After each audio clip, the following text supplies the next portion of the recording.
Good morning, members. I'd like to call the meeting of the Environment, Natural Resources Policy and Finance Committee to order. Today's date is Wednesday, March 15th. We have before us the minutes from March 14th. Representative Uglum, would you move the minutes, please? Yes, sir, Mr. Chair, I move those minutes. Thank you. All those in favor of the minutes as presented signify by saying aye. Aye. Those opposed? The minutes are adopted. Thank you. Members, we have House File 2212 before us. The intention of the chair is to lay this bill over, so I'll move that 2212 be laid over for possible inclusion. Representative Peterson, I'll also move your A17 amendment at this time. So members, the A17 is before us. All those in favor of the A17 signify by saying aye. Aye. Those opposed? The amendment is adopted. So we have the bill in the shape that the author would like. Representative Peterson, welcome to the committee. Thank you, Mr. Chair and members. House File 2212 is a bill that relates to the freeway landfill, which is located south of the Minnesota River and west of Interstate 35W next to the Kramer Quarry in Burnsville. It accepted waste from 1960 to 1990.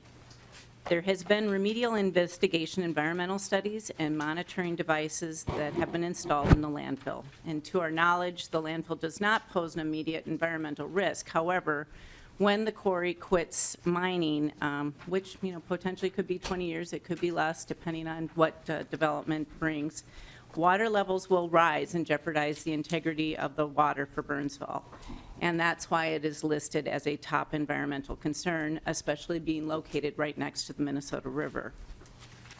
The location is also primed for redevelopment, which has been, there has been interest from outside parties to buy the land. However, until the environmental issues can be addressed through the regulatory agencies, this land will be too costly and too difficult to redevelop any portion of the 200 acres.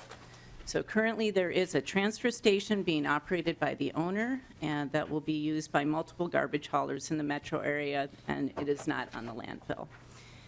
But it is part of the project. So the cost to remediate the freeway landfill is $64 million, or it's at least budgeted at that, and there is approximately $30 million left in the closed land investment fund. And so I just want to make a note that this legislation is intended to be referenced with that money. So in a perfect world, the owner would like to be compensated for selling the land, the MPCA would like to remediate the landfill, and the city would like to retain some acreage for redevelopment and possible right-of-way for the proposed Cliff Road interchange and the 35W bridge replacement. So for now, we're just focusing on dealing with all the responsible parties, because this project has been moved into the Superfund process. And what we're trying to do is mitigate the litigation so that the state of Minnesota would be the responsible party, because it affects so many different people. I don't know what you have in your packets today, members, but there are 57 members that have constituents that are affected by this process. And so it's in the best interest of the state and its citizens to the state to take the responsibility. And with that, Mr. Chair, I think we should move to testifiers. Thank you. Good morning, Mr. Larson. Please identify yourself for the record and proceed with your testimony. Mr. Chair, thank you. My name is Peter Larson. I'm from Larkin Hoffman Law Firm. We have a couple roles that we're playing on this landfill. We have about a dozen folks that we're helping respond to an EPA letter that we'll talk about in a little bit. And I'm also here on behalf of several of the PRPs, potentially responsible parties. You'll hear that term a lot probably, because I'd rather just say it that way.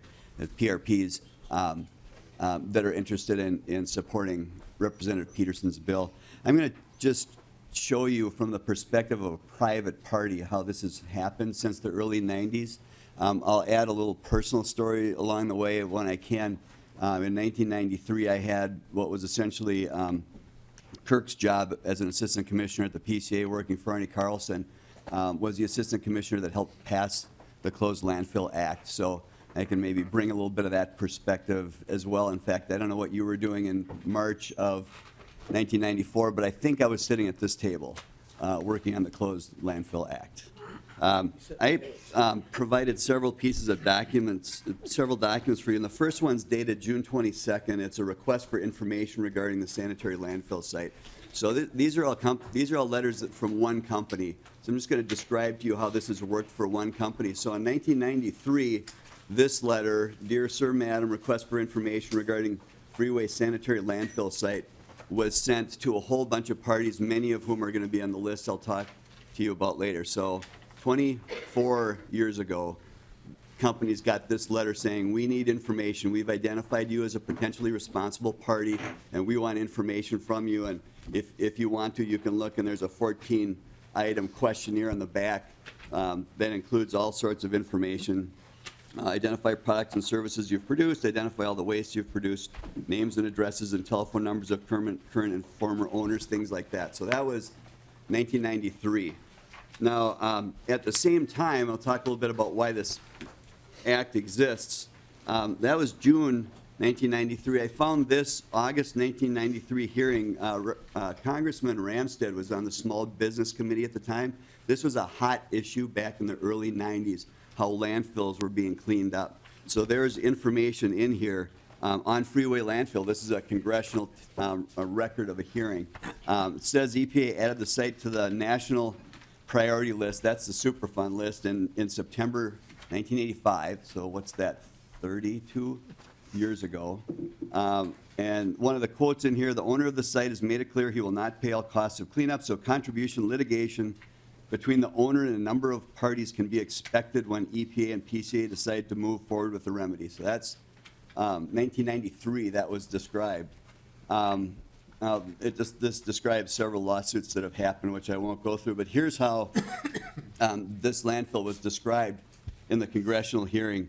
And I could just tell you from my experience what might happen, but this is actually accurate today, but it was said in a congressional hearing in 1993. There are several possible situations that could result from PCAs looking at PRPs to fund the cleanup. And again, this is specific to the freeway landfill.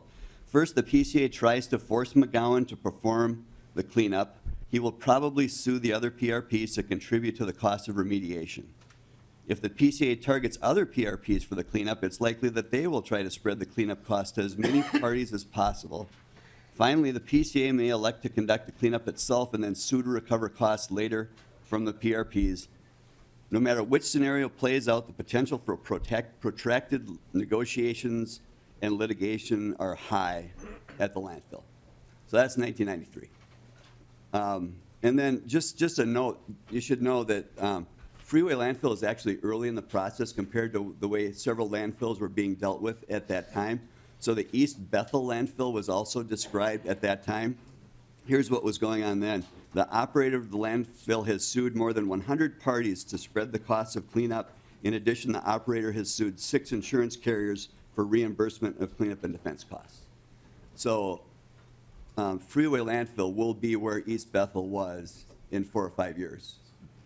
And that's all 1993 congressional testimony. It's as accurate today as it was then. Then there's another letter that I have here for you. It's a 1995 letter.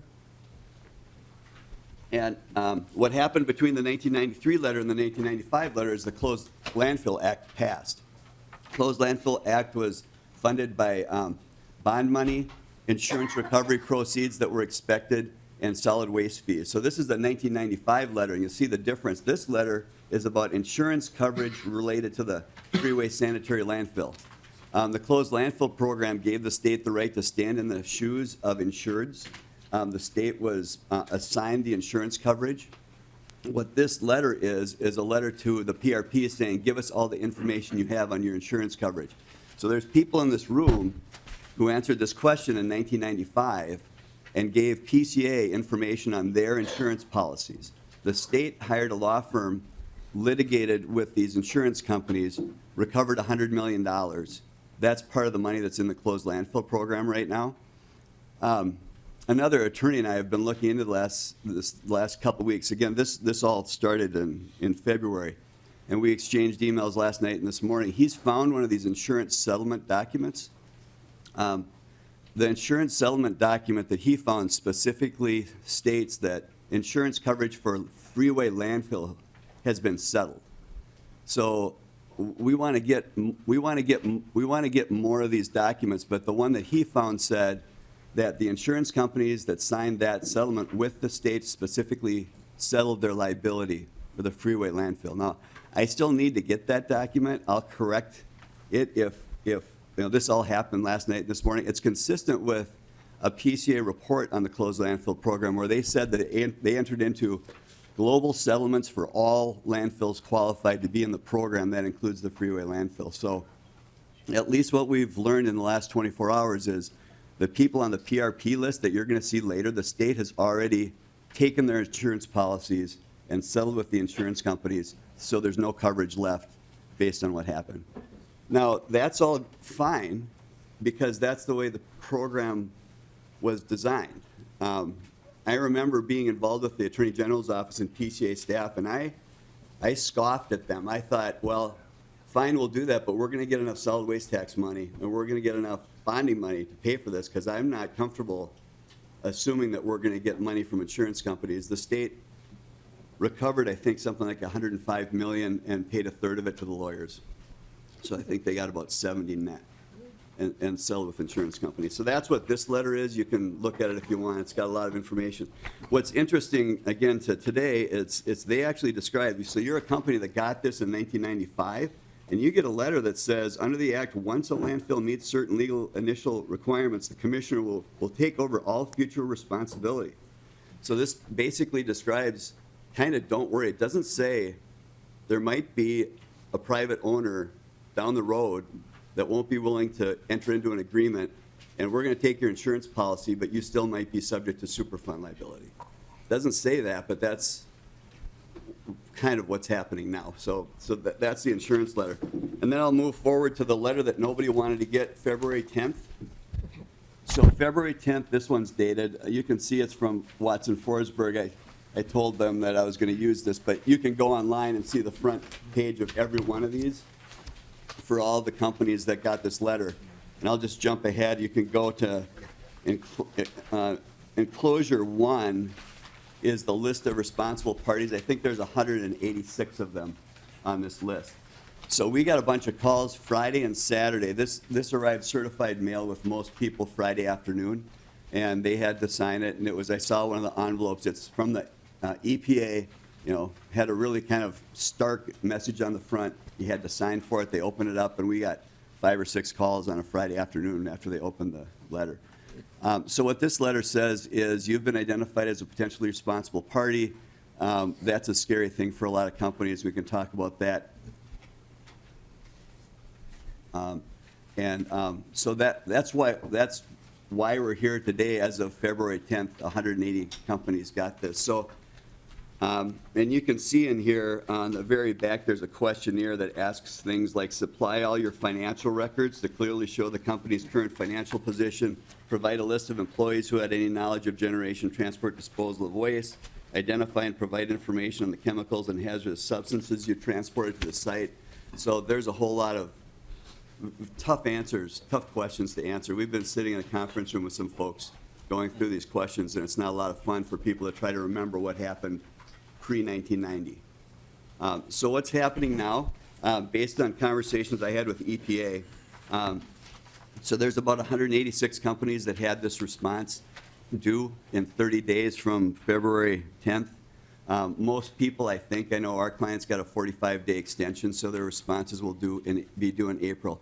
EPA will take all those responses. I would guess, based on our small sample size of those 186, there's probably a whole bunch that don't even exist anymore. They will take that and they will start sorting, and they will identify the big parties, either, frankly, just simply by size, but they should do it by waste generated and the type of waste they sent to the facility. They will start working through that this summer or fall. They will let people know what bucket you're in. Are you a company that they're going to pay a lot of attention to? Are you a company that's got no liability? Perhaps. I'm not sure how often they'll say that yet. or are you one of these smaller companies that we'd like to settle with? I asked the agency, or the PCA, or EPA, I said, well, my estimate was you're going to do a remedial investigation feasibility study. That's the next step. I said, is it wrong for me to testify that it'll take a year and a half to do that? And they said, oh, no, that'll take 3 or 4 years. And then what happens is they'll do that remediation investigation feasibility study, and they'll define what needs to be done at the site. Then they will order the remaining 50 or 60 companies, let's just say, that's just a guess, to do this work. Now, actually, this fall, they'll order companies to do the study, which will probably cost $1.5 million, I think more, but that's what I've heard. That'll probably happen this fall. So the EPA will find people and issue an order saying somebody has to do this, and if somebody doesn't, federal judges tend to back up EPA on this.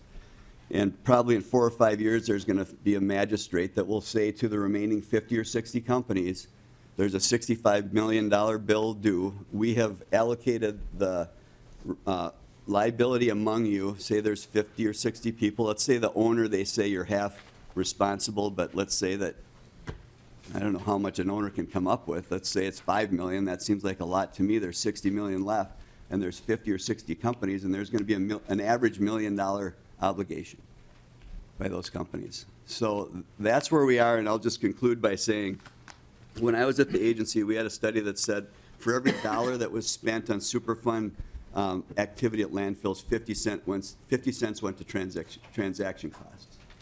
And this list of 186 facilities is why the legislature passed the bill. What this bill does is just say one person, and I'm not going to say anything bad about that person, it's just true. If that one person doesn't sign a document, these 186 people don't get the benefit of the closed landfill program, even though I think the state took their insurance money, even though they've been paying for those general obligation bonds, and even though they've been paying solid waste taxes since that tax went into place in 1993. So we appreciate Representative Peterson bringing this up. There's some people in the crowd I know that care about this a lot. I'm happy to answer questions. I know some companies are going to come up and talk a little bit. So thank you, Mr. Chair. Thank you. Representative Wagenius. So we haven't talked about the owner of the landfill who had an opportunity for 20 years to get into the closed landfill program and decided not to. And so it was the owner of the landfill that decided that they would rather, because PCA said if you don't get into the closed landfill program, gave him many, many, many, many opportunities. He said, I would rather go and be in the federal Superfund. So that landfill has made that choice to go through the federal Superfund process. So you're coming here and asking us something I don't think we can give you. We are not the federal government. Or maybe we can give you something that we can give to everybody in the Superfund sites. And I would certainly like to know from PCA how many federal Superfund sites are out there and how they are being paid for. But anyway, 20 years, and as far as I know, the owner still does not want to sell his landfill, did not want to get into the closed landfill. So the owner had an opportunity, declined. I'm not getting why you're here. Is there a question there, Representative Wagenius? I'm Yes, sorry. There is a question. The owner had an opportunity to get into the closed landfill program, did not. The owner chose to, because PCA told him it was going to happen, to go into the federal Superfund process. That's where they are now. This is not state Superfund, this is federal Superfund. So this is a federal problem right now with a local landowner who does not want the state involved. doesn't want the state involved. Just wants the federal government involved.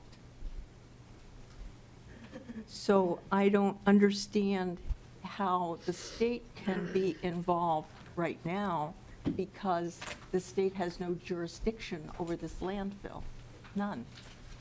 There's a big jurisdictional question that I'd hope you would address. Representative Peterson or Mr. Larson? Mr. Chair, thank you, Representative Wagenius. Just a couple responses to that. We have talked with folks about the idea of the state indemnifying parties.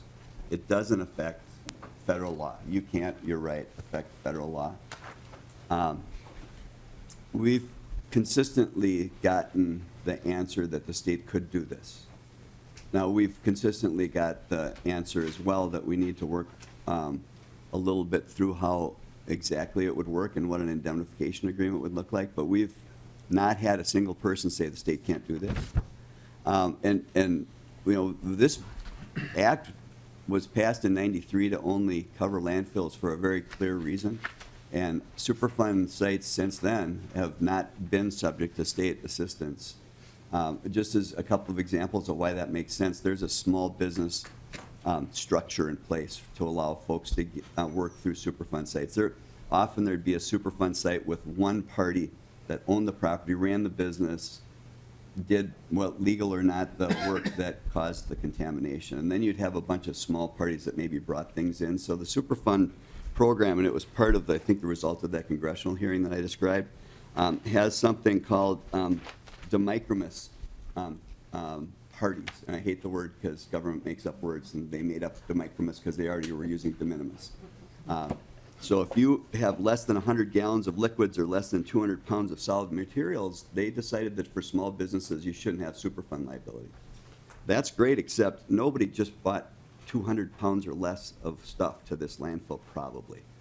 It doesn't take much to have 200 pounds of solid waste. So for this site, that de minimis option is probably just not available. So the next one is de minimis. So that's generally less than 1% of the waste, or 1%. Again, that would be a small part of a site. Well, you're gonna have a whole bunch of parties here that probably didn't bring out 1%. But 1% here is, of 65 million, is $650,000. A tenth of that is $65,000. So I'd say that there's a whole lot of people in this room who know that this act was passed specifically for them. Actually, specifically for this landfill. This landfill was a subject that was looked at the time this act was passed. And a whole lot of those people think that the state should do this. Representative Wagenius? Thank you. Yep. But it was passed with the notion that a landfill could voluntarily enter into this, because there was no condemnation language in the landfill bill. The state was not authorized to condemn a landfill, which is what you're suggesting could have happened. But that wasn't in the law. It was a voluntary law. So one of the things that, if what you're suggesting here with indemnification is to tell taxpayers, rather than the people who put the garbage in, tell taxpayers that they have a $64 million bill that they want to pay. I mean, the fiscal note for this bill is $64 million. I mean, you've already said that. So the question is, why should my taxpayers, and why should Representative Luke's taxpayers, and why should Representative Uglam's taxpayers pay people who put garbage in this landfill? Why should that happen? First, Representative Wagenius, the fiscal note has been requested, so we don't have, just to be clear for the record, we don't have the fiscal note, but we do have some estimates that people have kicked around. Well, Now, like- Ms. Okay. Mr. Chair, I'll Larson. just say that state taxpayers have paid for 108 landfills to this point, including the people on this list. You have a constituent in your district that's going to be paying if this isn't passed. The city of Richfield, city of Richfield Public Schools, Edina Public Schools, city of Burnsville, who we're going to hear from. I guess my response is 108 landfills have been cleaned up with state tax dollars because of this program. The landfill isn't an entity that can make a decision. It's not the landfill that makes a decision. There's a person that makes a decision. We have one person, and I'm not going to say anything bad about him. One person has decided not to. 186 people would like to choose to be in, and they would voluntarily, happily agree. And like I said, the state has already taken their insurance policies, so they probably think that's fair. Representative Wagenius? Well, if you say that the insurance policy, there's some simple math here. That there was about $100 million that came from insurance policies. It was a bit over that. And a third of it went to the Washington DC law firm that had to sue the insurance companies. So that was $600,000 per landfill.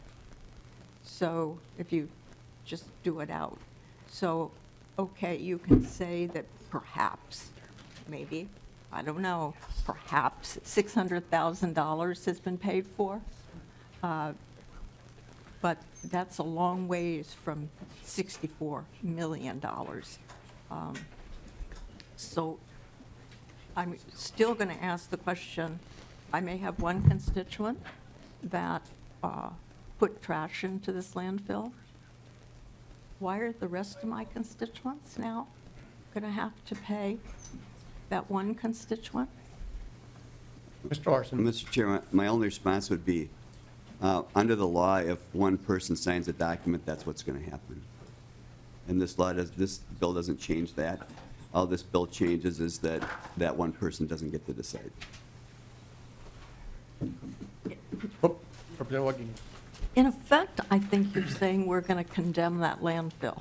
I mean, that's what I am hearing, the legal effect of this, is the state is going to be, in essence, condemning it, because in order to clean it up, so the guy who doesn't want to clean it up is not going to be cleaning it up.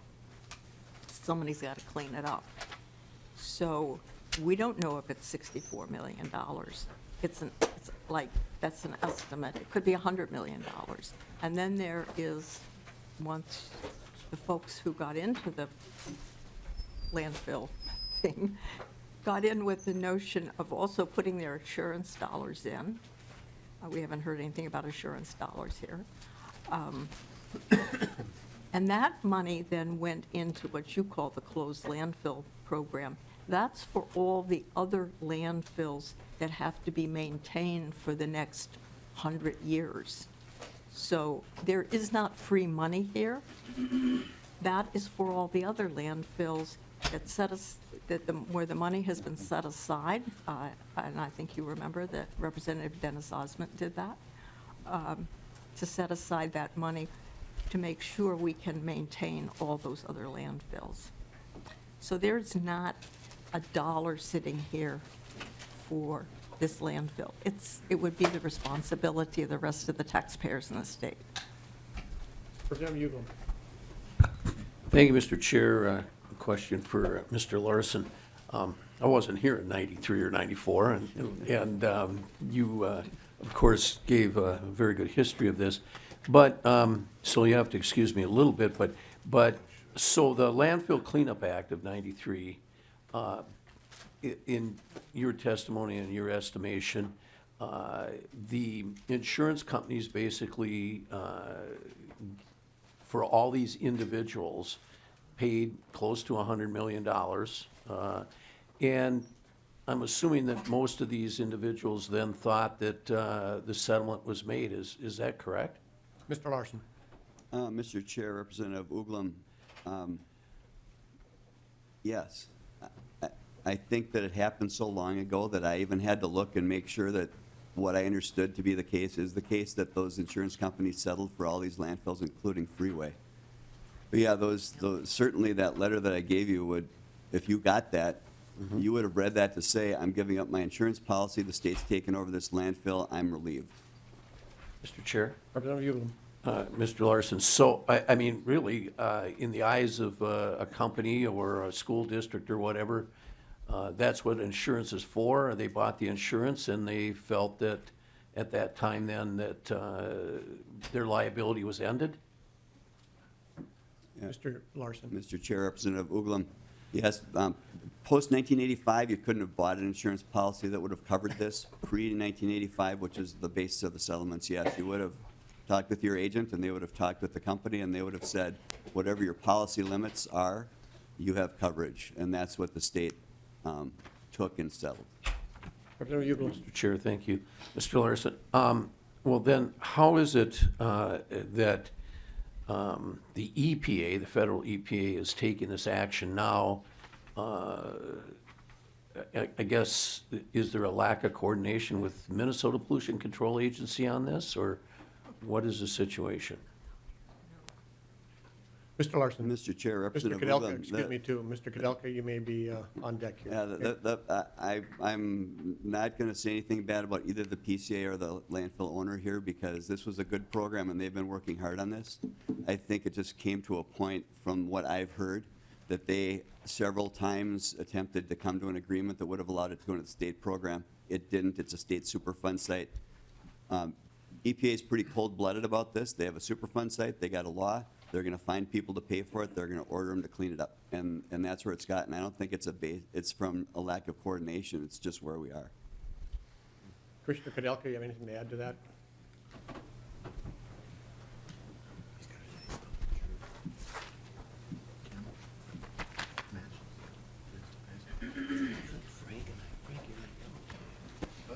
Thank you for being here. Appreciate it.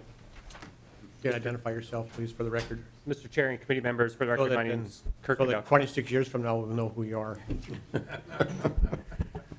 Mr. Chair, for the record, my name is Kirk Kadelka. I'm Assistant Commissioner with the Minnesota Pollution Control Agency. And just to make sure I've got the question, it was, why does EPA not... Representative Uglum, would you repeat the question, please? Yes, thank you, Mr. Chair. Commissioner Kadelka, yeah, the question is basically, okay, so the 1993 Landfill Cleanup Act occurred, the insurance money changed hands, $100 million. My question is, why is the EPA taking action now, and what kind of coordination have you had with them, and why are we still going after the property owners? Commissioner Kadelka.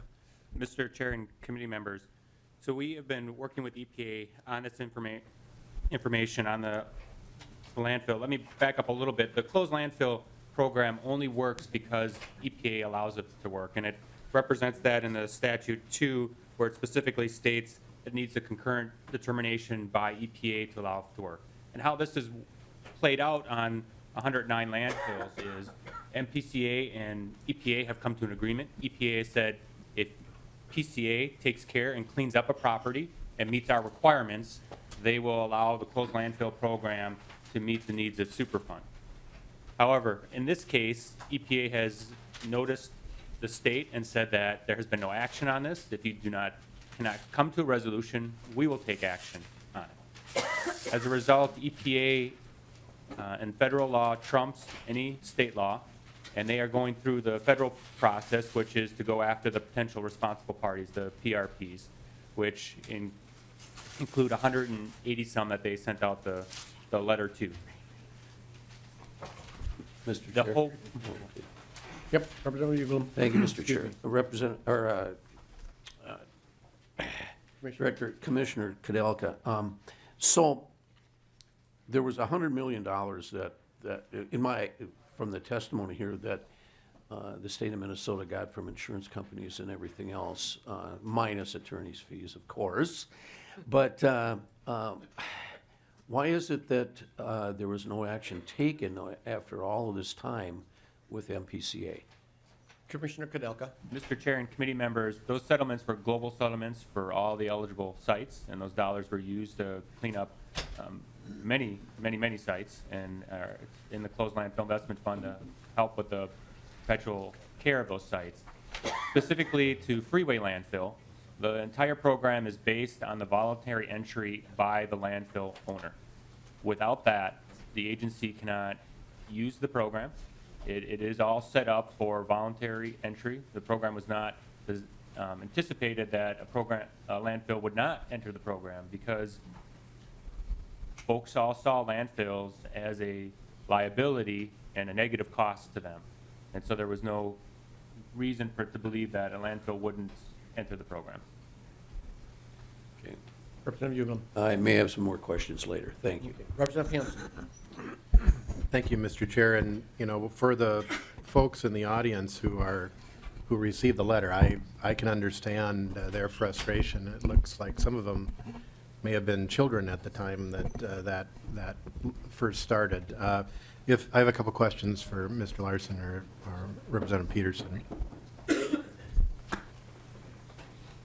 By the way, when Commissioner Kudelka came down, they both left. You're not toxic, are you, Commissioner? Yeah, so we know that. So, Okay, we ready? Yep, Representative Hanson. Mr. Chair and Representative Peterson, so if the House File 2212 as amended passes, will the landfill get cleaned up? Representative Peterson or Mr. Larson? Mr. Chair and members and Representative, that's would be the ultimate goal. I mean, we came close to getting a deal between the owner and MPCA as early as last year. However, that's been the challenge. So the goal would be to sell the land, the owner would sell the land to whomever, and the MPCA would clean it up, and the city of Burnsville would develop the land. This is a very unique property, so I just want to point that out. This is not something that we want to do in every single property, but this is a very unique situation. And that's why we're here, because really at this point, there's a lot of people that have now are involved with this process by, just because they created garbage as early as 1960 and as late as 1990. And if, I don't know if you have the document that shows all the different parties that are involved in this settlement, but there's a lot of your names on this sheet of paper. And that's what our concern is we want the ultimate goal to clean up the property. We want to make sure that the owner is compensated for his land in some effect, because not all of it is on the landfill. But, and I actually feel like we need to hear from the rest of the people who are here to testify before we continue our conversation. Sure. I think that would be helpful. Yep, I agree. Well, Representative Hanson. Mr. Chair, so it can be a goal, Representative Peterson, but it's not guaranteed that if this passes. And I think everyone here has sympathy for the PRPs, and we all have constituents that are PRPs. But are we rewarding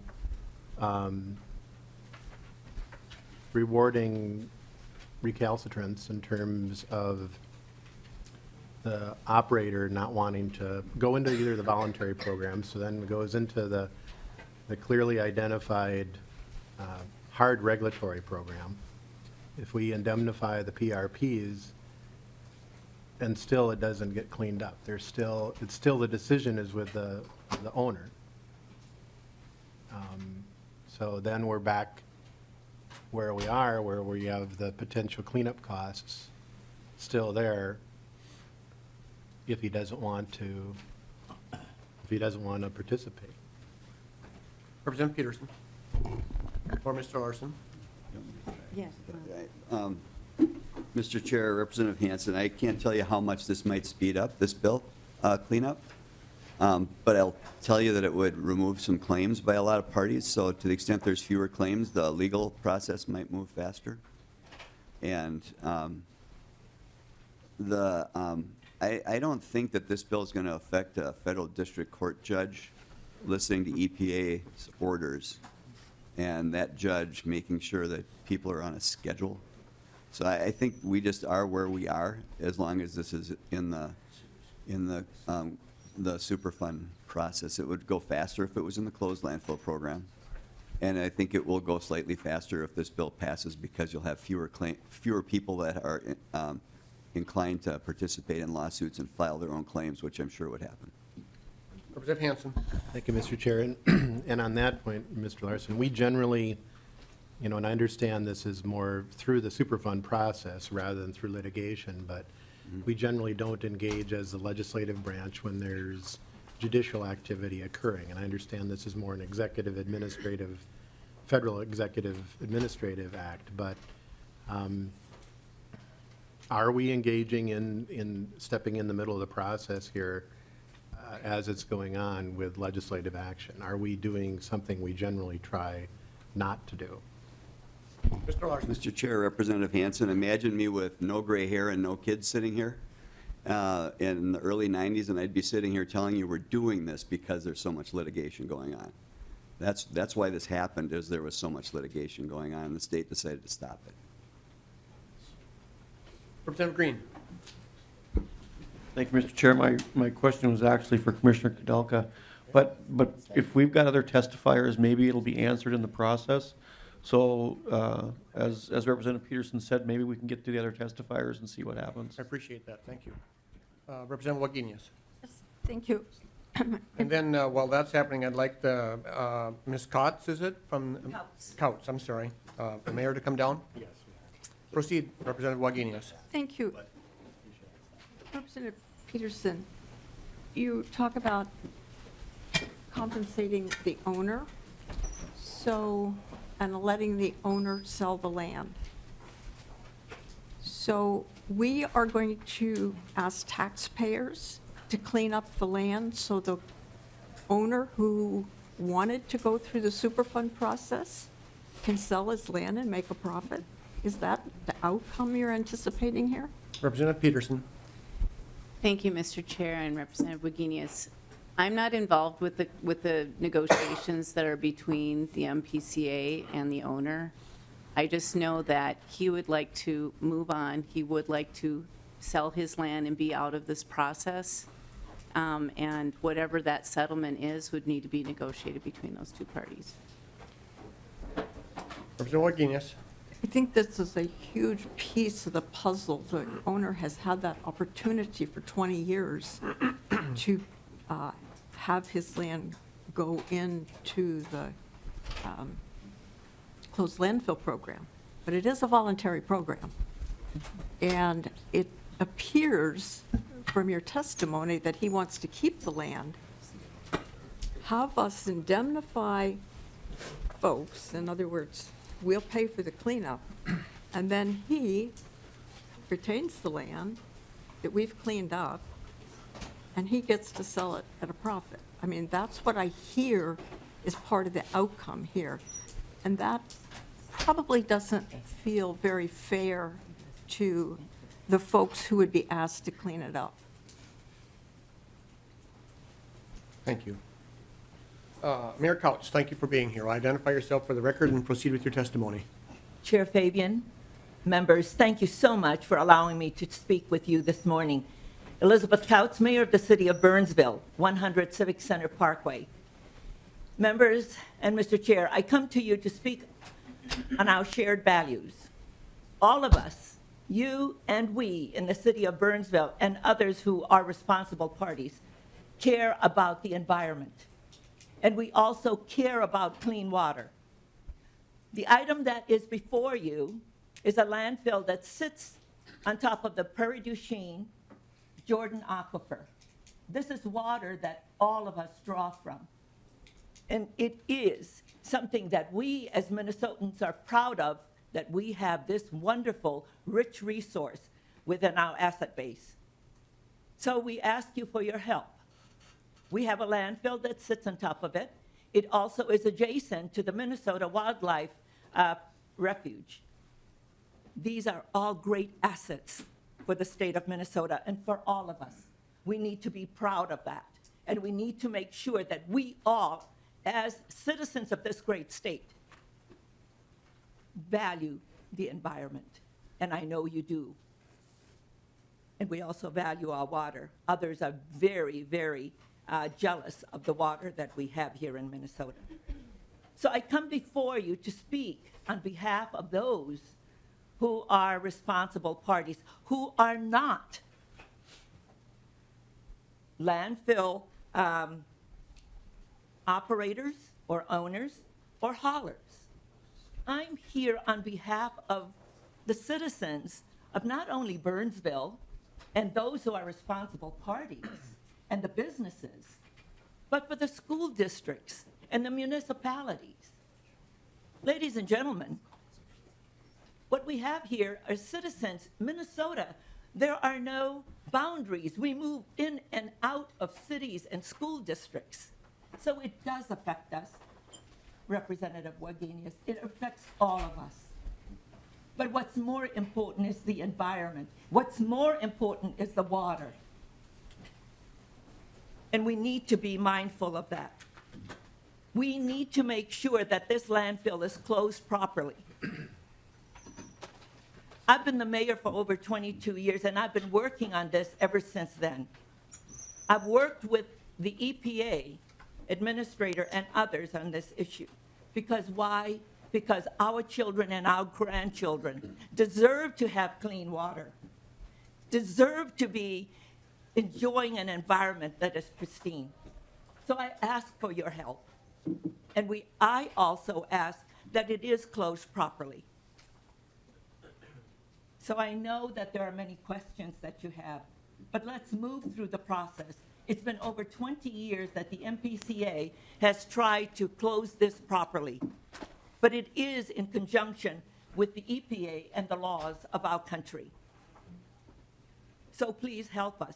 Help those people who have already paid. Help those businesses who may not have been may not have been in business at the time, but are now going to be paying. I ask you for your compassion and for your care. And I ask you for the rest of the people of Minnesota and for those who are coming after us to have clean water and to have a pristine environment. Thank you, Mr. Chair and members. Thank you, Madam Mayor. Questions? Okay. Seeing none, Rick O'Gara, did I pronounce that correctly? If you stick around, Madam Mayor, you may have some questions later. Thank you. I'm happy to do that. I know you are. I can tell. It's important. And then after that, we'll have Commissioner Kudelka, you'll come back down and do your testimony, and then Mark Morlowski, I think it is. So, Mr. O'Gara, I'm hoping I pronounced that correctly? Yes, that's correct. Thank you. Rick O'Gara, I'm the CEO and owner of Carl Bolander and Sons Company, longtime company in Minnesota, 1924. We're not a garbage hauler. We build site development, earthwork, building demolition. We've had our own landfills in the past. We've never hauled any waste landfill or demolition waste to the freeway landfill. The only waste that we ever hauled to the landfill was some hay from the state fair. We used to have the contract for the state fair, so every year when they'd clean it up, we'd haul the hay down to the landfill. And so we're sitting here as a company, in good standing in the city and the state here, haul some hay to the landfill. And because the landfill owner doesn't want to settle with the PCA and enter into the closed landfill fund, get this landfill cleaned up, I have the potential financial obligation of $1 million or $2 million that I might have to pay for hauling hay for the state fair. It's just, this bill, this amendment to this bill seems to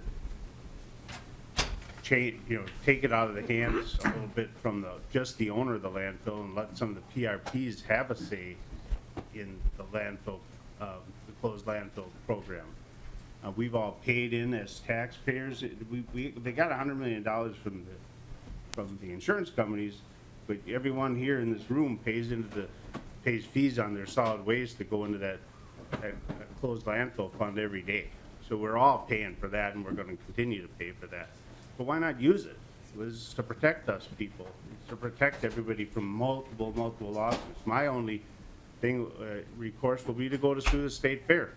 It was their waste. It wasn't mine. I just hauled it for them. So this seems to clear this up. This really helps the PRPs, and I'm sure the landfill will inherently be closed with this money.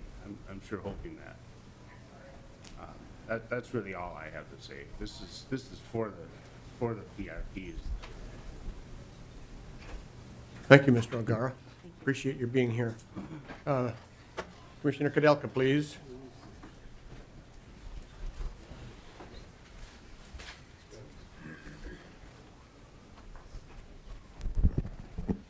Mr. Chair and committee members, for the record, my name is Kirk Dalka. I'm Assistant Commissioner with the Minnesota Pollution Control Agency. The closed landfill program was created expecting landfill owners would voluntarily enter the program and to relieve them and the non-owner operators of their cleanup responsibilities. And it's worked in 109 cases so far with no problems. The bill doesn't address the larger issue, ensuring long-term risk and cleanup of freeway landfills taken care of. It deals with a subset in the overall process. It only covers what are the future responsibilities of non-owners and operators. So it still has to follow through the track of federal Superfund to ensure something's cleaned. It's also unclear whether or not the bill would indemnify the owners and operators, since federal law supersedes state law.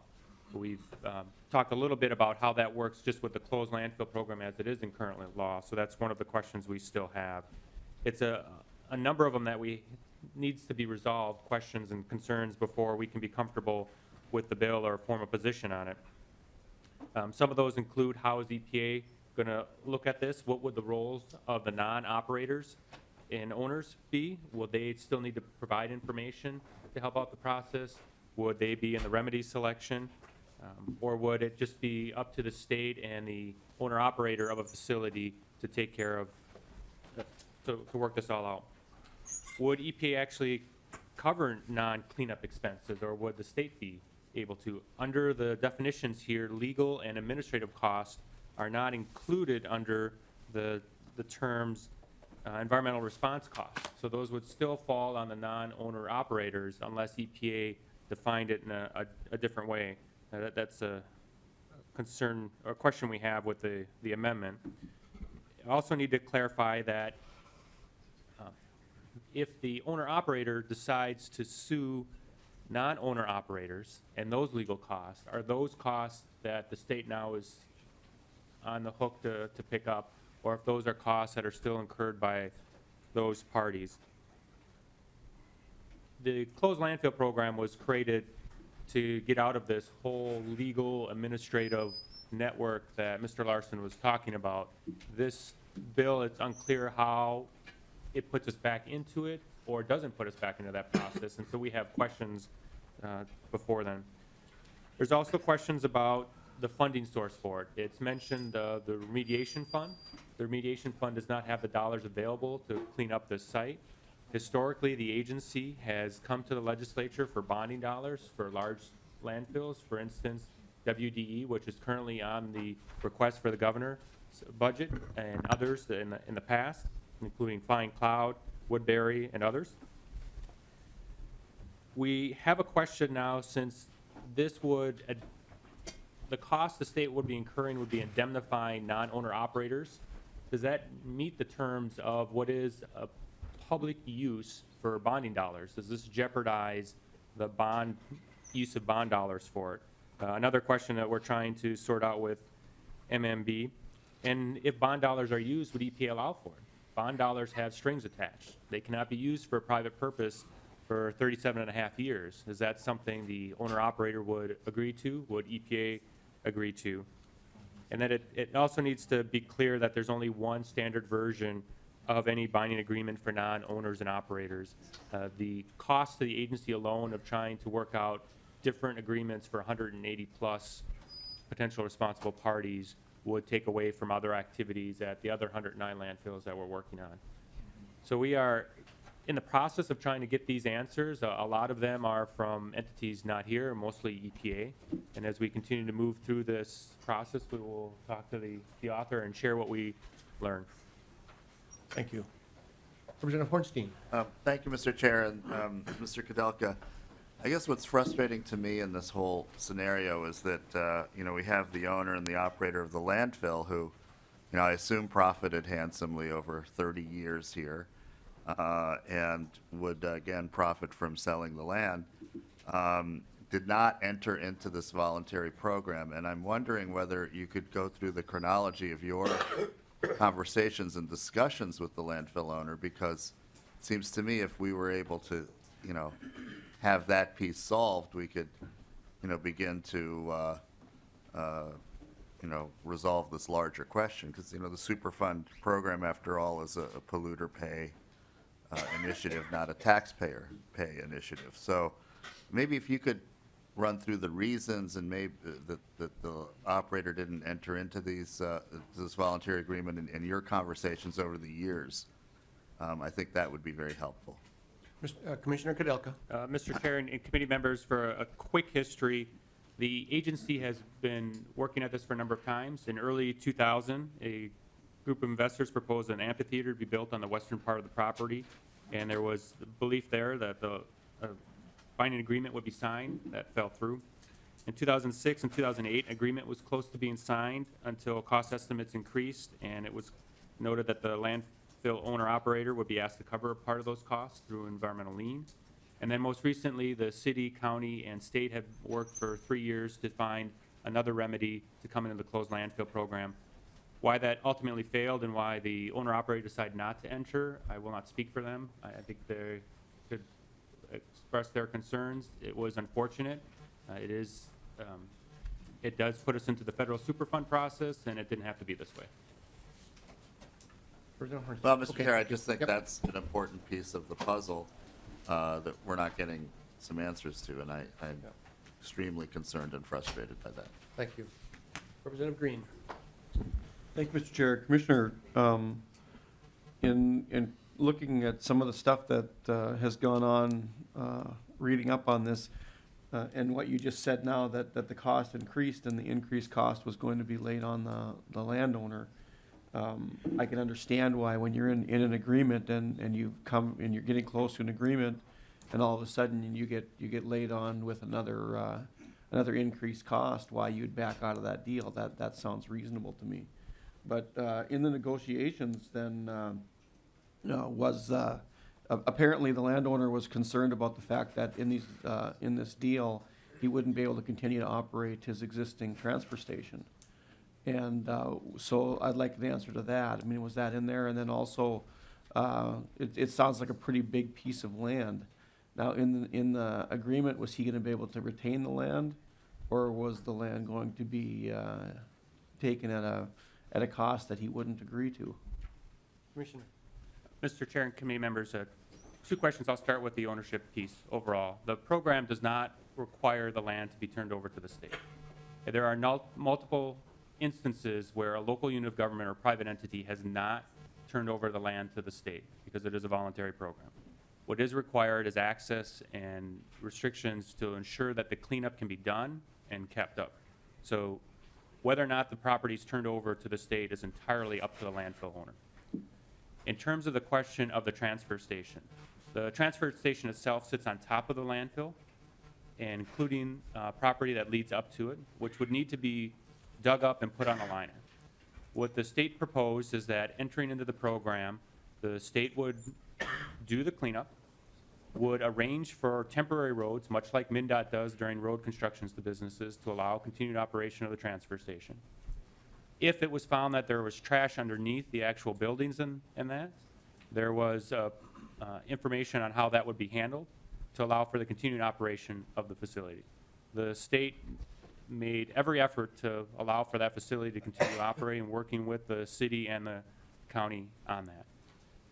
The agreement did state that where the lined facility would go under state ownership, and that was a benefit to the landfill owner because they wouldn't be paying for property taxes on a piece of property that they had no ability to use and was something that was a closed landfill. We believe the state was very fair in its negotiations. The state has never, in any of the 109 landfills, and in the program itself, does not have that the state will pay to buy someone's polluted site to then clean it up. It is always the party can come in voluntarily to enter the program and keep ownership of land if they choose. Representative Green, okay, thank you. Representative Wagenius, and then Mr. Murlowski. Okay, you'll be next. Yep. Thank you. For the Assistant Commissioner, Representative Hanson asked the fundamental question. If this bill passed, would the pollution problem be solved? I mean, we heard the plea from the mayor of Burnsville, and that is the fundamental issue here, is would that site be cleaned up and in what time frame? And how would that even be possible? I mean, if the owner does not believe it's polluted, and I understand that that's the owner's position, how would we even if we put all this money on the table, when would the landfill be cleaned up? When would the water be protected? Commissioner Kadelka. Mr. Chair and committee members, the bill only changed who pays the bill and how that's divvied up. It does not change at all the process of getting the landfill cleaned up. It would still come down to EPA being the regulator, so to speak, making decisions and working with those potential responsible parties, or under this, potentially the state also, to come up with a solution to clean up the landfill and how those costs would be divvied up between, depending on who enters under the bill, would still be on the hook for covering those costs. Mr. Wagenius, yes? So there is no, so people could be guaranteed they wouldn't have to pay, because indemnification is a pretty strong word, but there is no guarantee that the state then would not have to mitigate pollution from that site if it was not cleaned up. Am I getting that correctly? Commissioner. Not quite sure I follow you, Representative. The EPA would be the one that would determine whether or not any plan for cleanup is protective of the environment and making sure it's cleaned up. They would be the ones that would, if the potential responsible parties, which the state may be stepping in for under this bill, can't come up to agreement, they could take action. That process doesn't change, it's just who pays. I'm sorry if I misunderstood the question. Representative Wagenius. I mean, we could pay now, and because the owner is reluctant to have this property cleaned up, saying it's not polluted, we could go through a 10, 20-year process from EPA, because we have a lot of Superfund sites out in Minnesota, federal Superfund sites, that are not clean. So now the gravel pit closes, or the gravel person closes, and we've got a water pollution problem for Burnsville before the site gets cleaned up. And that's what I think I'm fundamentally worried about here, that you could pass this bill, and then we would still be on the hook for mitigating for Burnsville and their water system pollution because the site hasn't gotten cleaned up. Because this bill has no timeline for the site getting cleaned up. That's I mean, underlying it all, that's the big problem here. Thank you. Next, we've got Mr. Murlowski. And I want to recognize the students from Burnsville who are here today. Just I heard coincidentally, but It wasn't planned, it wasn't planned. but they came to support what we're here for. Thank you, Madam Mayor. You do a great job. Hello, my name is Anthony Murlowski. I am the yard facility maintenance manager at Bel Air Builders in New Brighton. We're a small to mid-sized family-run construction company. My father, Mark, asked me to come represent him. He's out of town on business. We don't remember using the freeway facility. If we did, it would have been for construction debris. We built houses back at that time. Siding, wood, et cetera, nothing that wasn't legal to dump there. We don't think we're responsible for any contamination on the site, and if we're charged, we're gonna have to defend ourselves. This is gonna bring undue hardship upon us and others here in this room, and I'm here to ask you to please support Representative Peterson's bill. Thank you. Thank you. Member questions? Next, we have Ms. Erdmanis. I'm sorry if I'm pronouncing that incorrectly. It usually took me 3 to 4 weeks to get my students' names pronounced correctly, too. See, I see Mountain Iron is in the state basketball tournament. Way to go there, Representative Metza. Good job. Hello, my name is Ingrida Erdmanis. I am speaking on behalf of Buck Blacktop, which is a company in St. Paul. We also have been a longtime company. We're celebrating 50 years this year. We do civil and site engineering, general contracting, and paving. And similar to a lot of the parties, we were surprised to receive this EPA demand letter recently. Back in the 1990s, as Mr. Peterson mentioned, we also were served with the Blaine site, troll-style letter, we'll call it, with exorbitant settlements for alleged participation in the landfill. And at that time, we felt that it was an extreme waste of contractor and state resources because, as he mentioned, about half probably went to lawyers' fees. Only half actually addressed the cleanup of the site. And since then, we understood that with the solid waste tax that Minnesota introduced and also with negotiating with our insurance companies, that future issues could be addressed so there wouldn't be this horrendous overhead. At the moment, with this demand letter, we feel like we're guilty until we can prove ourselves innocent. We haven't done anything legal. As the previous speakers have mentioned, we brought waste lawfully, paid to have it brought to this site, if we did, in fact. Being a contractor, we weren't actually even the source of the waste that was taken to the landfill. And we feel that this law, the 94 law, could be amended to at least relieve the contractors and property owners that are included in the Superfund law. We feel like it really would be much more effective to limit this between the state of Minnesota and the landfill owner. If nothing else, it would only involve 2 sets of lawyers instead of hundreds. Just yesterday, we spoke to a fellow contractor who has already provided a response to the EPA letter. And in his situation, he probably has almost no liability, but he's already spent $7,000 in legal fees, not even considering his own employee and time and expense. So the current method that uses to address this landfill, it involves incredible amounts of resources that don't even go towards the cleanup, just to appease bureaucracy and legal fees. So we just feel that there's got to be a more sensible way, more cost-effective way to deal with this type of a situation, this particular situation, and also future similar situations. And while this amendment for this bill might not solve the whole issue, we feel it's at least a step in the right direction. Thank you. Thank you. Appreciate your testimony. Ms. Conrad is asked to testify. Hi, Hi, Christy good Conrad. afternoon, or good morning. My name is Christy Conrad, and my husband and I are fourth-generation family owners of a fourth-generation family-owned construction company here in Minneapolis.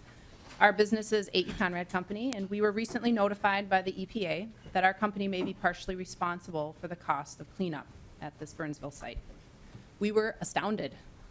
We didn't know much about the landfill site and couldn't imagine why the US EPA would be giving us notice and telling us we may be financially responsible for the cleanup efforts. As far as we know, we have never directly done any business with or used this landfill. We scrambled to talk to other businesses. We recognized on the list, called attorneys, and went to meetings. When I learned that there was proposed legislation being introduced today by Representative Peterson that may be an alternative, I knew right away I had to come to this meeting to support the bill. A.E. Conrad has been in business since 1927. We've worked on projects across the country and here in Minnesota, including the Mayo Clinic, Orchestra Hall, and the Swedish Institute. We are proud of our work and that our business continues to thrive in such a highly competitive industry. Many Minnesota construction companies have been forced out of business in the recession. Today, we are strong and competitive. In my opinion, there's several things wrong with this frightening federal EPA action. First, it's overly broad and burdensome burdensome on small businesses like us. We did not knowingly use this landfill, yet somehow we have been included in a broad sweep by the EPA threatening an unidentified financial burden on us at some future date. It feels like a threat. Second, there is more responsible alternative to using this Superfund process, as Representative Rosa Peterson has proposed in her House file bill. We strongly feel that this is the most consistent with the intent of the Minnesota Closed Land Program, which was adopted in 1994, to allow the state to take responsibility for old municipal waste landfills. This is a state issue with a state remedy already in place, and the federal government should let the state do its work.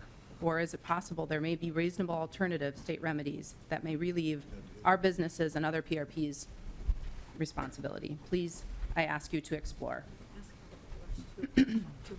My company is in support of this bill, as introduced by Representative Peterson. I hope that you will take my comments and remember my visit here today in support of other small businesses. I appreciate your time and thank you for your work supporting us to succeed in Minnesota. Thank you, Ms. Conrad. Appreciate your testimony. Representative Hanson. Thank you, Mr. I actually had a question for the testifier. Oh, Ms. Conrad.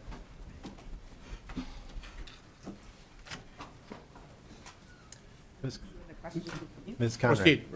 So first off, thank you for the work you do for Minnesota and being a good small business. My question is, I think our questions that we're having are, even if we do the bill, will it still get cleaned up?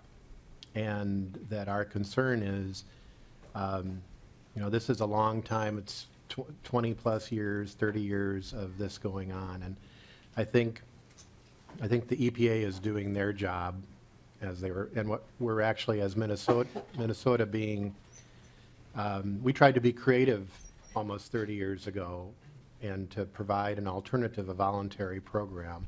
But the challenge with the voluntary program is we have somebody who doesn't want to volunteer. So then it had to go to the hammer. So I'm, maybe for you and for other small businesses, do you understand where we're coming from with this question of, do we actually get this cleaned up? How do we actually get this cleaned up if we provide the indemnification? Ms. Conrad. Is there a question? I'm sorry. I'm not sure. Mr. Chair and Ms. Conrad, I was asking if you understand what we're saying. How do we actually get, that's the end point that we're looking for here, is how do we get this cleaned up? Absolutely, and I do understand your question, Commissioner. Thank you. The problem for us is that we have we don't understand why we're involved. So we do see the problem, and we understand your dilemma, but we don't understand why we are involved. Thank you. Representative Hornstein. Well, thanks, Mr. Chair. I actually had a question for Mr. Kudelka. I don't know if we're done with the broader testimony. Do you want us to be? That's up to you, Mr. Chair. Commissioner, come back down, please. I'll do anything for Representative Hornstein, Thank within you, reason. It's a very quick And question. this is close to being, Yeah, it's a very quick question, but I think hopefully an important one. Yep. Mr. Kudelka, could you review how many participants there have been in the closed landfill program voluntarily that you've worked with landfill owners, and how many are there in addition to Freeway that have not participated? Commissioner. Mr. Chair and committee members, for the record, my name is Kirk Kudelka, Assistant Commissioner with the Minnesota Pollution Control Agency. There are 113 eligible sites. 109 have come in to the program, signing the voluntary binding agreement. One of them is in the process of doing so. They are just made eligible a few years ago by the legislature. And there is legislation before us right now of another entity looking to come into the closed landfill program and enter it voluntarily. So that leaves 3 that have not to this point. The other 2 that are not freeway landfill are much smaller, a few acre size landfills, and those are ones that we have just prioritized other projects at this point because of risk. The program must create a priority risk ranking, and we are focusing on those on the high end of that risk ranking before those on the lower end, and that's where Freeway sits as one of the top 2 sites. Representative Hornstein. Well, thank you, Mr. Chair. I think this is important because we're really dealing with essentially one very recalcitrant operator here, and that's my concern. And I hope that there's some way to get them into this program, because that's ultimately, I hope and trust, the way that we'll get to our shared goal, which is to clean this site up once and for all. Representative, excuse me, Commissioner Kudelka, if the EPA can force a cleanup, can the state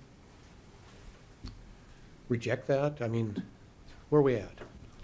Mr. Chair and committee members, the federal government has the ability to say whether or not a cleanup is adequate. During that process, they consult with the state through the process, but at the end of the day, to meet federal Superfund requirements, they have to meet the federal approval.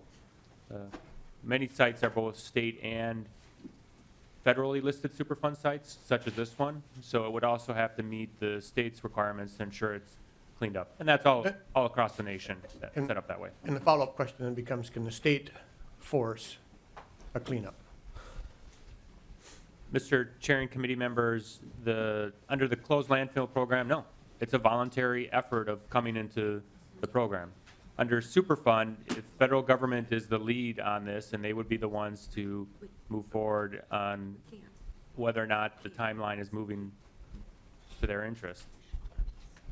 Representative Sundin.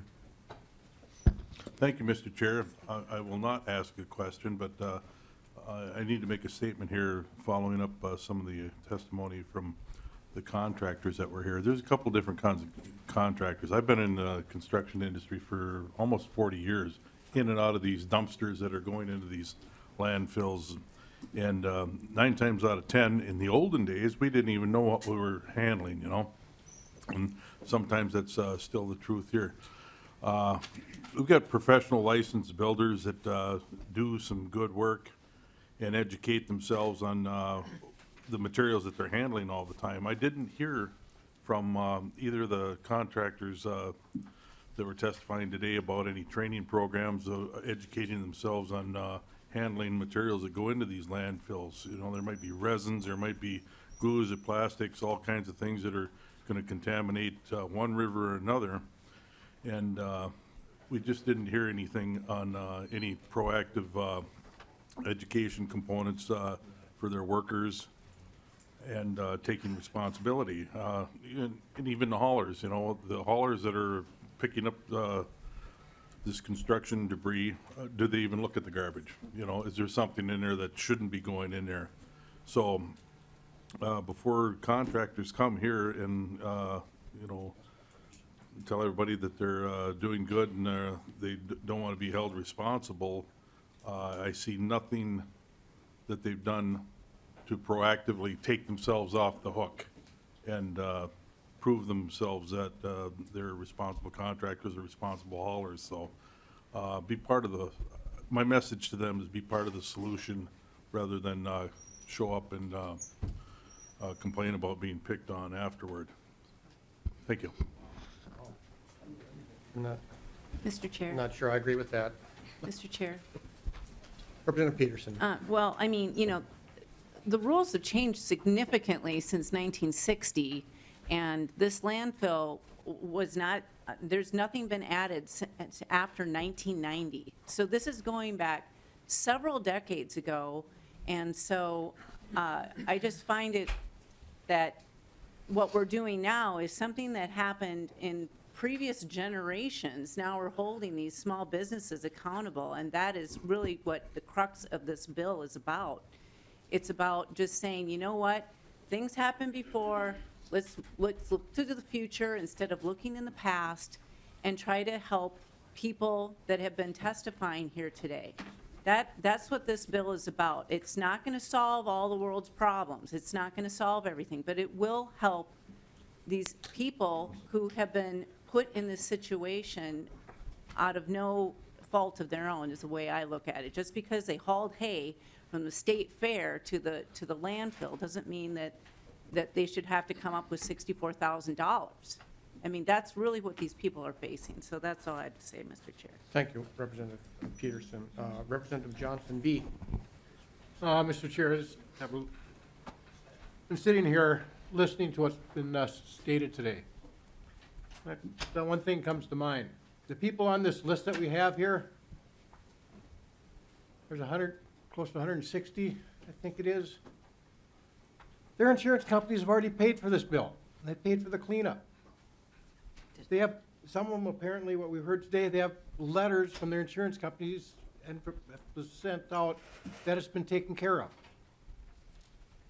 Unfortunately, in 1994, the bill dealing with this might have been not drafted correctly. Because the owners, even though the companies that put stuff in there for the owners to maintain and do properly, can back out of it and make these same companies pay again. Now, because their insurance companies have already been paid out, they're not gonna pay again. Now it's going after the companies themselves, shutting them, some of them is gonna shut these businesses down. The state has this money. The state received $100 million in the settlement. Unfortunately, the lawyers took a good chunk of it. But what's the value of $100 million in 1994 compared to today? What was the cost of cleanup in 1994 compared to today? The state has an obligation to these businesses. We force them to, their insurance companies, to pay the state to take care of the cleanup problem. It is no longer the business's responsibility, it's the state's responsibility. Thank you. Representative Wagenius, quickly, please. Thank you, Mr. Chair. I think it would be helpful for the committee at some point to hear how much the state has paid entirely to clean up or for these landfills, because it is way beyond the $66 million that we got from insurance policies. But I don't know what that total number is, but it would be helpful if PCA at some date could provide that number. I see heads nodding up there. Okay, with that, thank you. Oop, Representative Hanson, sorry. Yeah, Mr. Chair, my question was for Mr. Kudelka. I don't know if PCA is coming back down later on, or are we wrapped up on this bill? I'd like to get wrapped up because we do need to move on to the Lewick bill. If I could just, Mr. Yep. Kudelka. Quickly, Commissioner. I'm a track coach. There you go. Good job. Jump that hurdle. Don't pull a hamstring. Mr. Chair and Commissioner Kudelka, so I've watched over the last 2 or 3 years, reading the paper, you know, as this story pops up in the media over and over again of negotiations close to a deal, maybe have a deal, oops, don't have a deal. So, and I know you're involved in it. So for PCA, how many people are involved? How does this get charged? Who's involved in this, and where do the funds come from of how much PCA has been involved? And I want to be clear, this is in all this process that takes time. And I think I'm just thinking about recent media of the last 2 or 3 years. It appears there's a lot of time that's been spent trying to get a deal. Where does that money come from? Commissioner. Mr. Chair and committee members, there have been about 5 to 6 staff folks with the MPCA working on this, including the AG's office. And in terms of hours, the city, county, and state have spent hundreds of hours over the last 3 years on this effort. The state costs are covered by the closed landfill fund, or excuse me, the closed landfill budget, which comes from the remediation fund, which is appropriated by the legislature. Thank you. And- Follow-up. And Mr. Chair, maybe this is a question for you. It's my understanding you sent a letter last night to the commissioner of PCA about their budget, and is that something that could be provided to the committee, or? I can. Okay. Thank you. Representative Becker-Finn. Thank you, Mr. Chair. I'll be real quick. Just kind of wanted to point out, I don't know if there's a reason we don't name the individual who's actually responsible for this going on as long as it has. I assuming he's not Voldemort. But I just want to point out, ultimately, I just want to comment, it's really unfortunate that, you know, these businesses and we're having to spend all this time really because of one person. And so I just kind of wanted to get, because that really seems like that's the heart of it, is this one person is really kind of the problem. So just wanted to point out who it appears is the actual bad guy and why this is taking so long to get this cleaned up. To be honest with you, I'm not sure I remember the actual name of the person, but You who shall not be named. okay. Okay, so with that, I'll renew my motion to lay House File 2212 as amended to be laid over for possible inclusion. Thank you, Representative Peterson. Thank you to all the people who testified today. Why don't we find it out and put a bill on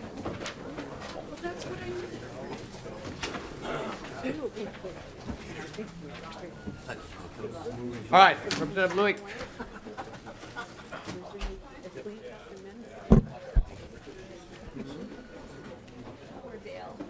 Yeah. Hey, people who are leaving, Representative Luick has the bill up yet, come on. Didn't he?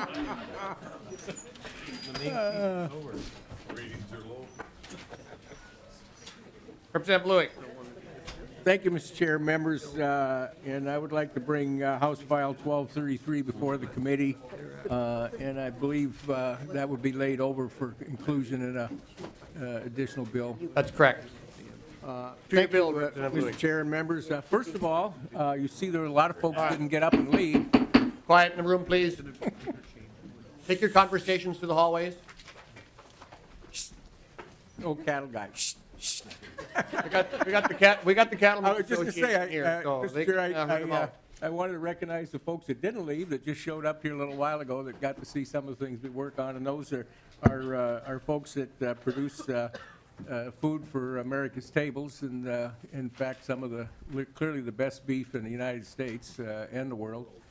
So this doesn't have anything to do with cattle, but it does have to do something with our school districts and funding education in Minnesota. 1233 simply would appropriate two sets of funding, $250,000 to continue work on school trust lands. We continue to grind through millions of acres of property that belongs to the kids in Minnesota, and our staff within the DNR is working on that. So that's the Section 6 of the bill.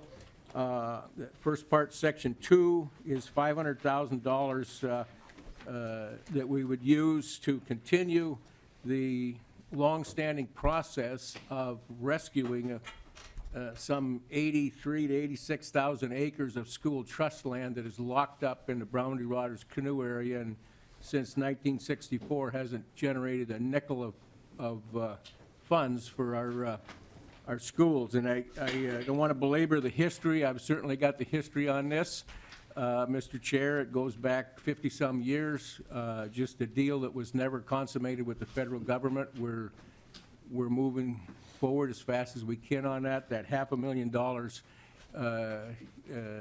in the second portion of this bill is absolutely critical. Without that, we can't keep up with the federal government here on making sure that we're able to get those in holdings out, either through purchase or through exchange, so we can start using those resources to continue to fund our school districts. So with that, I certainly would be available for questions, and we can go into technical details if anybody so desires. Okay, Representative Eklund. Thank you, Mr. Chair, and Representative Luick, thanks for bringing this bill. Have you had conversations with the three county boards that are largely involved with this school trust land issue as Lake, St. Louis, and Cook County? Not thank you, Mr. Chair. Not specifically in the last several weeks. I know there's concern and as to ultimately where this whole land exchange and purchase will go. I would note for the record, we haven't exchanged an acre yet, and we've been working on it since 1964. Hope that doesn't happen with the landfill. Representative Eklund. Well, thank you, Mr. Chair, and I know for, one Cook County board is actually on record saying they support this. I noticed, some of the research, the Friends of the Boundary Waters are on record supporting this, but there's other groups that are fighting against it. They think we should have an acre for acre exchange. I just think we need to move this process forward because I agree with Bill Author that, we haven't gotten a dime from the school trust, 86,000 acres in 50 years or so, so it needs to be done. Thank you, Representative Eklund. I've only been here 6+ years, and we've been wrestling with this issue, and there's people that have clogged this up severely, and we need to get that thing done. We need to get those dollars into the hands of our school districts and stuff and move forward. So anything else, members? Okay, well, with that, I'll renew the motion to have House File 1233 laid over for possible inclusion. Thank you, members, and your school kids out there, thank you. Thank you. Mr. Chair. Yes, Representative Hanson. So just, I wondered about not on the bill, but on a roadmap ahead for the next week or two. Are we going to see a budget or Eventually, yeah, we have to, right? for all the agencies? We certainly hope so. Okay, and we'll talk offline a little bit, okay? Anything else, members? With that, we're adjourned.